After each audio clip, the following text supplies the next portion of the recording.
আচ্ছা, first question model activity 7 একের দাগের ফার্স্ট কোশ্চেন বলা আছে এ প্রপোর্শনাল টু বি যদি হয় তাহলে আমাদেরকে দেখাতে বলেছে যে এই অপশানগুলোর মধ্যে কোনটি হবে। তাহলে আমরা এ প্রপোর্শনাল টু বি, তাহলে আমরা লিখতে পারি কি A equals to K into B, যেখানে কে হচ্ছে অশূন্য ভেদ ধ্রুবক, অশূন্য ভেদ ধ্রুবক। তাহলে আমরা যদি উভয় পক্ষকে যদি বর্গ করি তাহলে আমরা কি পাবো, এ স্কোয়ার সমান কে বি তাহলে স্কোয়ার। তাহলে আমরা লিখতে পারি কি এ স্কোয়ার সমান কে স্কোয়ার বি স্কোয়ার। আচ্ছা, কে স্কোয়ারকে যদি আমরা ধরে নিই এম, যেখানে এম হচ্ছে আর একটা ধ্রুবক, তাহলে আমরা লিখতে পারি কি এ স্কোয়ার সমান এম ইন্টু বি স্কোয়ার। তাহলে এরকম যদি ধ্রুবক যদি কোনো সংখ্যার সঙ্গে গুণ হয়ে থাকে তাহলে আমরা বলতে পারি কি A square proportional to B square. তাহলে অপশান নাম্বার ডি হয়ে যাবে আনসার।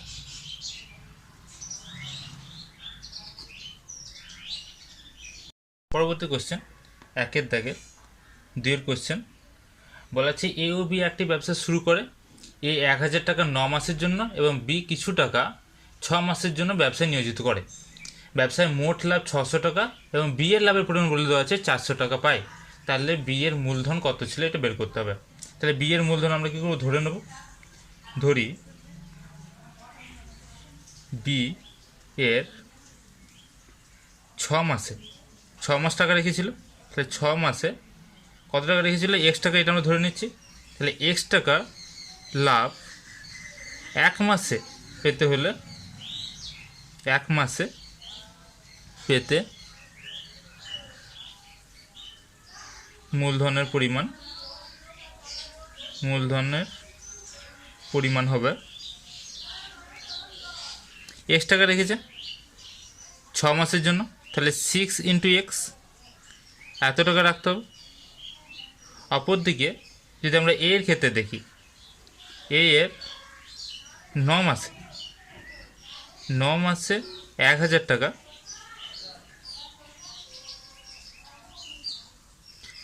লাভ 1 মাসে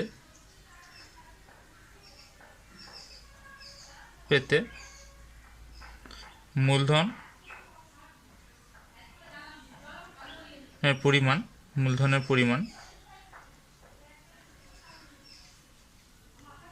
1000 ইন্টু 9, 9 মাস রেখেছে 1000 টাকা, তাহলে মোট 9000 এত টাকা রাখতে হবে। আচ্ছা, এখানে মোট লাভ বলে দেওয়া আছে, মোট লাভ সমান হচ্ছে 600 টাকা। তার মধ্যে বি এর লাভ বলে দেওয়া আছে 400 টাকা। তাহলে এ এর লাভ হবে, মোট লাভ থেকে যদি আমরা 400 টাকা যদি বিয়োগ করে দিই তাহলে পেয়ে যাবো 200 টাকা, এইটা হবে এ এর লাভ। তাহলে আমরা শর্তানুযায়ী কী বলতে পারি, শর্তানুযায়ী বি এর মূলধন বেরিয়েছে 9000 টাকা, তাই 9000 ইস টু বি এর মূলধন 6x সমান আমরা বলতে পারি এ এর লাভ 200 টাকা ইস টু বি এর লাভ 400 টাকা। তাহলে 9000 বাই 6x সমান 200 বাই 400। তাহলে কাটাকাটি যদি করে নিই 0 0 0 0 2 2 4, কোনাকুনি গুণ করে দিচ্ছি, তাহলে 6x সমান হয়ে যাবে 18000। তাহলে x সমান হয়ে যাবে 18000 বাই 6 সমান 3000 টাকা। তাহলে অপশান নাম্বার বি হয়ে যাবে আনসার। আচ্ছা, পরবর্তী কোশ্চেন একের দাগের 3 কোশ্চেন বলা আছে দুটি বৃত্তের ব্যাসার্ধের দৈর্ঘ্য 7 সেন্টিমিটার এবং 4 সেন্টিমিটার, বৃত্ত দুটি পরস্পরকে অন্তঃস্পর্শ করে, তাহলে বৃত্ত দুটির কেন্দ্রদ্বয়ের মধ্যে দূরত্ব কত এটা জানতে চেয়েছে। তাহলে আমরা কী করবো, প্রথমে দুটি বৃত্ত এখানে, ঠিক আছে, এটা হচ্ছে একটা বৃত্ত যার কেন্দ্র হচ্ছে এ এবং অপর একটা বৃত্ত যেটা অন্তঃস্পর্শ করে, অপর একটা বৃত্ত যেটা কী করে অন্তঃস্পর্শ করে, যেটা কেন্দ্র হচ্ছে বি। তাহলে যে বিন্দুতে স্পর্শ করেছে সেটা ধরে নিলাম ও।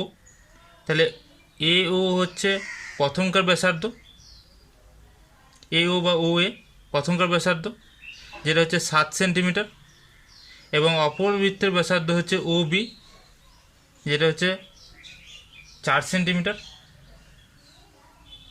তাহলে এ এবং বি বিন্দুর মধ্যে দূরত্ব, তাহলে এ ও বা ও এ মাইনাস যদি আমরা ও বি করি তাহলে আমরা কী পেয়ে যাব, এ এবং বি বিন্দুর মধ্যে দূরত্ব পেয়ে যাব।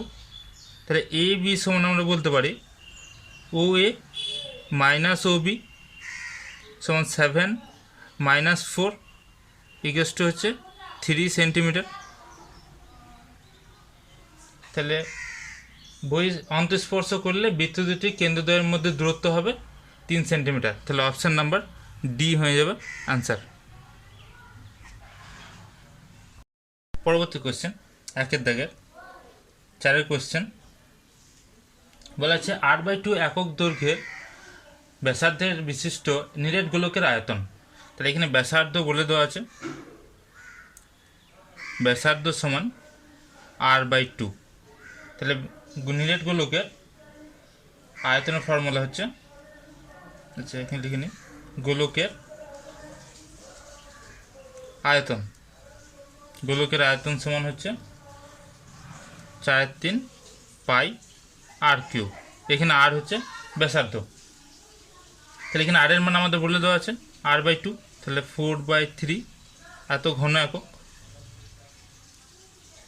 তাহলে 4/3 পাই r এর মান হচ্ছে r/2 তার হোল কিউব।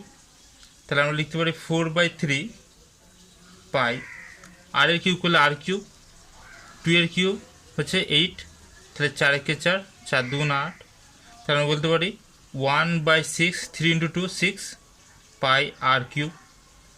তাহলে অ্যান্সার হয়ে যাবে অপশান নাম্বার ডি। আচ্ছা পরবর্তী কোশ্চেন 2 দাগের ফার্স্ট কোশ্চেন, সত্য মিথ্যা নির্ণয় করতে বলা হয়েছে যে দুটি সদৃশ্যকোণী ত্রিভুজ সর্বদা সর্বসম। না, উক্তিটি হচ্ছে মিথ্যা, দুটি সদৃশ্যকোণী ত্রিভুজ সর্বদা সর্বসম হবে না। আচ্ছা যদি আমরা দেখে নিই যে একটা ত্রিভুজ, সমবাহু ত্রিভুজ যার প্রতিটি কোণের মান 60 ডিগ্রি, একটা সমবাহু ত্রিভুজের প্রতিটি কোণের মান 60 ডিগ্রি। এবার এই ত্রিভুজটার থেকে বৃহত্তম বাহু নিয়ে একটা সমবাহু ত্রিভুজ, অপর একটা সমবাহু ত্রিভুজ অঙ্কন করা হলো।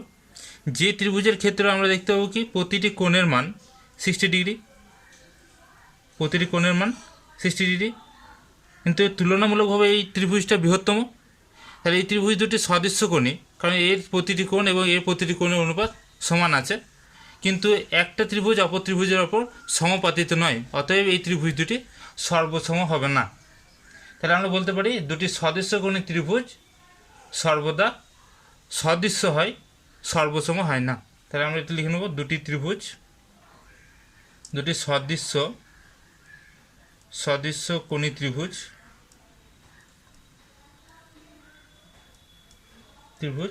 সর্বদা সদৃশ্য হয়।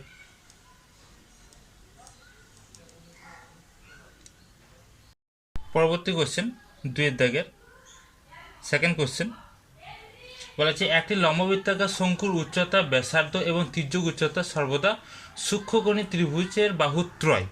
তাহলে আমরা একটা শঙ্কু আমরা লিখে নিই।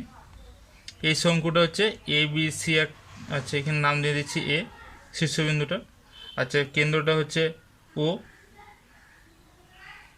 এবং ব্যাসার্ধ এই বিন্দুর নাম দিয়ে দিলাম বি।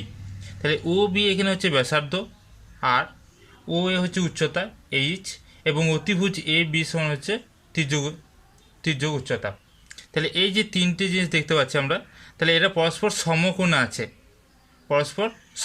আছে, তাহলে এটি হয়ে যাবে সমকোণী ত্রিভুজ। তাহলে উক্তিটি হয়ে যাবে কি মিথ্যা, উক্তিটি হবে মিথ্যা। আচ্ছা পরবর্তী কোশ্চেন 2 দাগের 3 কোশ্চেন বলা আছে একটি অংশীদারি ব্যবসায় প্রীতম, নীরজ ও তথার মূলধনের অনুপাত 1/2:1/3:1/4 হলে তাদের লাভের অনুপাত হবে 3:4:6। তাহলে তিনজনকার মূলধনের অনুপাত আমরা দেখিনি। প্রীতম ইস্টু নীরজ ইস্টু তথা, এদের তিনজনকার মূলধনের অনুপাত। আচ্ছা, আমরা জানি যে প্রত্যেকে মূলধনের অনুপাতে লাভ হয়, তাহলে এদের মূলধনের অনুপাত বলা আছে 1/2:1/3:1/4। তাহলে আমরা কী করবো, এই যে তিনটে দেওয়া আছে তিনটে হরের লসাগু করে নেবো। তাহলে 2, 3, 3 এবং 4 এদের লসাগু হয়ে যাবে 3 দুগুণে 6, 2 12, তাহলে লসাগু হয়ে যাবে 12। তাহলে আমরা কী করবো, তিনটে অনুপাতকে 12 দিয়ে গুণ করে দেবো। তাহলে 1/2 × 12। যেহেতু আমরা জানি যে কোনো অনুপাতকে যদি একই সংখ্যা দিয়ে গুণ বা একই সংখ্যা দিয়ে ভাগ করা হয় তাহলে অনুপাতের কোনো পরিবর্তন হয় না। তো এই ক্ষেত্রে আমরা কী করবো, প্রত্যেককে 12 দিয়ে গুণ করে দিলাম, তাহলে অনুপাতের কোনো পরিবর্তন হলো না। তাহলে 2, 6, 12, 3, 4, 12, 4, 3, 12। তাহলে আমরা দেখতে পাচ্ছি কি 6:4:3। তাহলে আমাদের অ্যান্সার যেটা আছে 3:4:6, তাহলে সেটা আসেনি, অর্থাৎ যেটা দেওয়া আছে সেটা ভুল দেওয়া আছে, অর্থাৎ উত্তর হবে মিথ্যা। পরবর্তী কোশ্চেন 2-এর দাগের 4-এর কোশ্চেন। 4 কোশ্চেন বলা আছে A proportional to 1/b এবং B proportional to 1/c হলে A proportional to 1/c হবে, এটা আমাদের দেখাতে বলেছে। তাহলে কী দেওয়া আছে, A proportional to 1/b। তাহলে আমরা কী লিখতে পারি, A = K1b, K1 × 1/b, যেখানে K1 হচ্ছে ভেদ ধ্রুবক, K1 হচ্ছে ভেদ ধ্রুবক। আবার অপরদিকে আমরা কী লিখতে পারি, B proportional to 1/c দেওয়া আছে, তাহলে আমরা লিখতে পারি কি B = K2 × 1/c, যেখানে K2 হচ্ছে অপর একটা ধ্রুবক। তাহলে এখানে K2 এর মান যদি আমরা এই বি এর মান যদি আমরা 1 নম্বরে এখানে যদি বসিয়ে দিই, তাহলে আমরা কী দেখতে পাবো, A = K1 × 1/b ছিল, B এর জায়গাতে আমরা কী লিখবো, K2 × 1/c, বা এখানে আমরা লিখে নিতে পারি যে K2 এর সঙ্গে যদি 1 গুণ করা হয় তাহলে K2 হবে, তাহলে K2/c। তাহলে আমরা এখানে লিখে নিচ্ছি K2/c, ঠিক আছে। তাহলে আমরা এটা যদি আমরা উল্টে নিই তাহলে সিটা কী হবে, অপরে চলে যাবে। তাহলে আমরা লিখতে পারি K1 × c/K2। তাহলে আমরা লিখতে পারি A সমান হচ্ছে K1/K2 × c। তাহলে K1/K2 একটা ধ্রুবক, সেটা আমরা m ধরে নিতে পারি। K1/K2 হচ্ছে m, যেটা একটা ধ্রুবক। তাহলে আমরা বলতে পারি A = m × c। তাহলে A proportional to হয়ে যাবে c। কিন্তু আমাদের উত্তর বলা আছে কি A proportional to 1/c হবে, কিন্তু আমাদের এসে কি A proportional to c, তাহলে উত্তরটি হচ্ছে মিথ্যা। আচ্ছা, পরবর্তী কোশ্চেন 3-এর দাগের ফার্স্ট কোশ্চেন বলা আছে একটি নিরেট গোলকের ব্যাসার্ধের দৈর্ঘ্য দ্বিগুণ করলে গোলকটির বক্রতলের ক্ষেত্রফল হবে ড্যাশ। ক্ষেত্রফল কত গুণ হবে সেটা আমাদেরকে বের করতে হবে। তাহলে আমরা কী করছি, ধরে নিচ্ছি প্রথম অবস্থায় গোলকটির ব্যাসার্ধ ছিল, গোলকের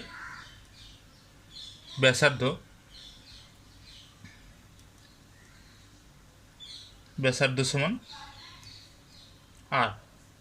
আর একক ছিল, প্রথম অবস্থায় ব্যাসার্ধ আর একক ছিল। তাহলে গোলকের সেই সময় কত ছিল, বক্রতলের ক্ষেত্রফল, সেই সময় বক্রতলের ক্ষেত্রফল হবে, ক্ষেত্রফলের ফর্মুলা 4πr²। তাহলে ব্যাসার্ধ যদি আর হয় তাহলে 4πr², এত বর্গ একক। তাহলে এখন ব্যাসার্ধ দ্বিগুণ করা হয়েছে, তাহলে এখন ব্যাসার্ধ হবে দ্বিগুণ করলে হবে 2r একক।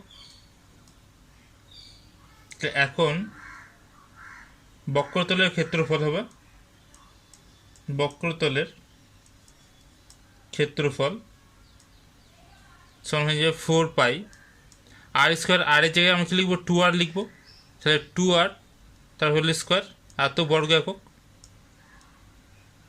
তাহলে আমরা দেখছি কি 4π 2 এর স্কোয়ার করলে হয়ে যাবে 4, আর এর স্কোয়ার করলে হবে r²। তাহলে তাহলে আমরা যদি এটাকে একটু লিখি, সাজিয়ে লিখি, তাহলে আমরা তো 4 ইন্টু 4πr²। তাহলে আগের আয়তন ছিল 4πr², এখন হয়েছে 4 ইন্টু 4πr²।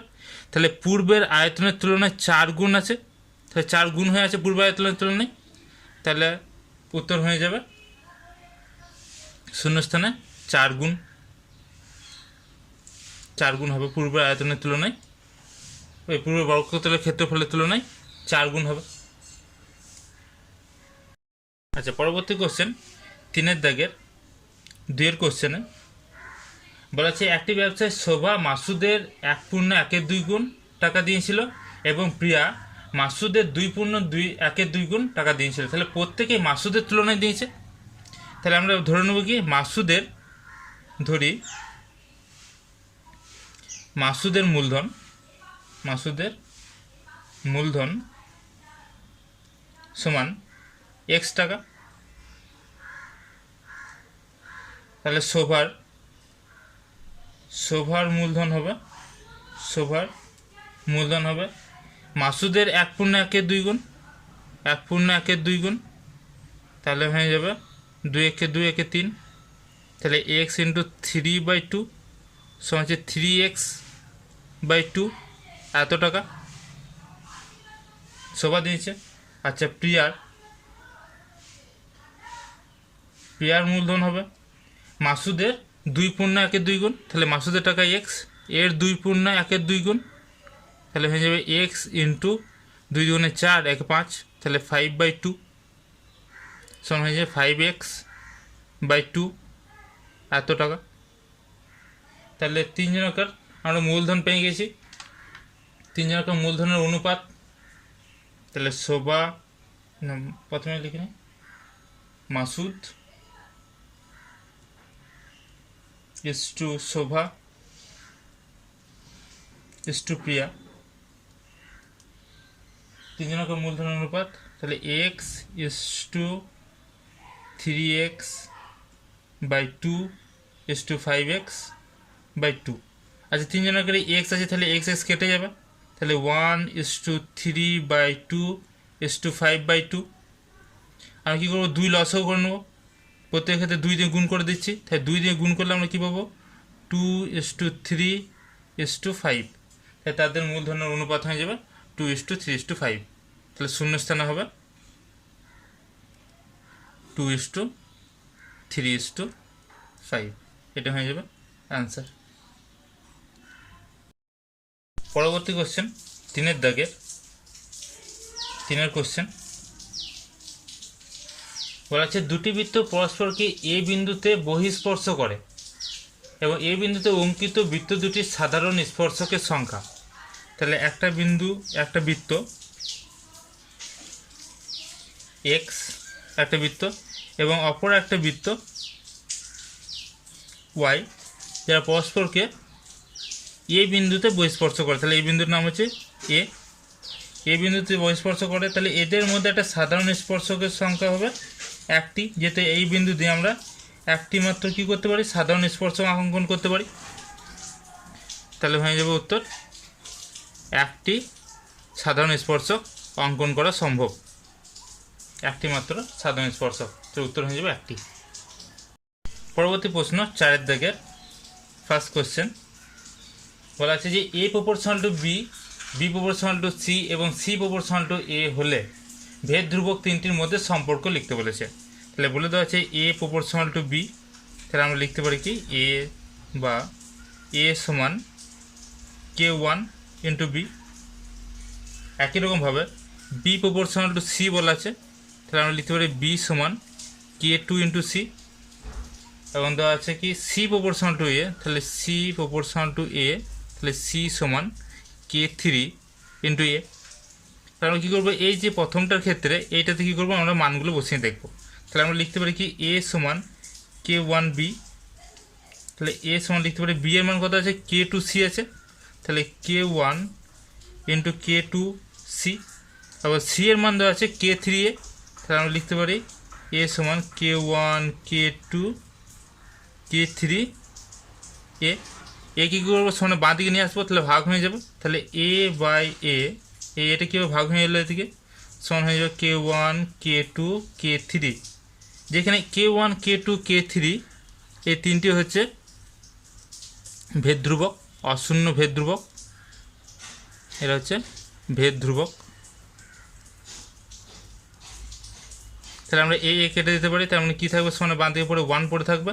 তাহলে আমরা লিখতে পারি K1 K2 K3 ভেদ ধ্রুবক তিনটির গুণফল হবে 1, এটা হয়ে যাবে answer.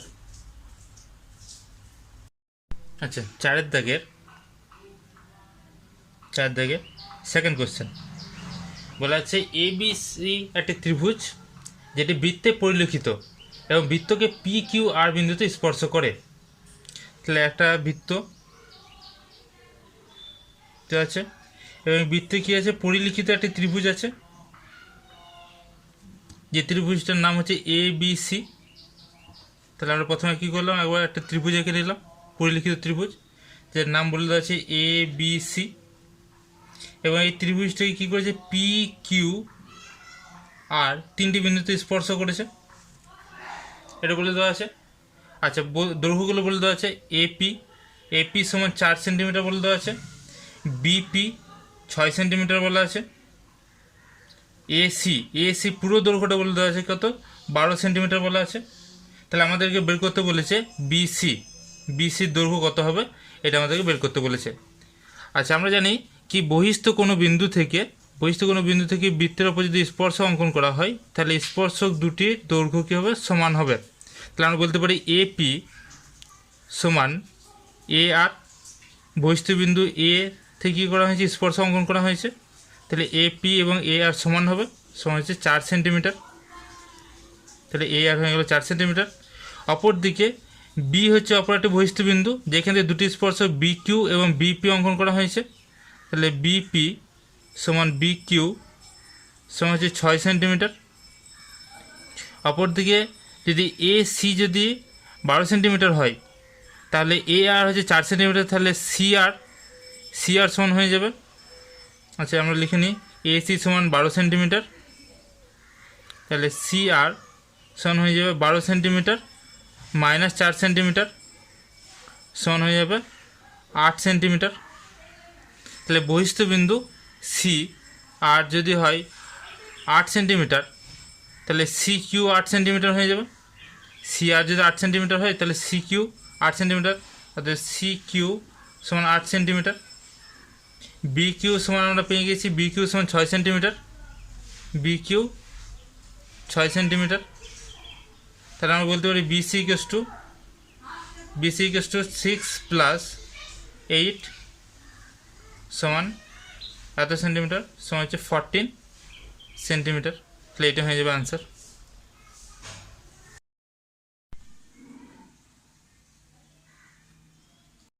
Thank you for watching this video. Please subscribe and like the bell icon.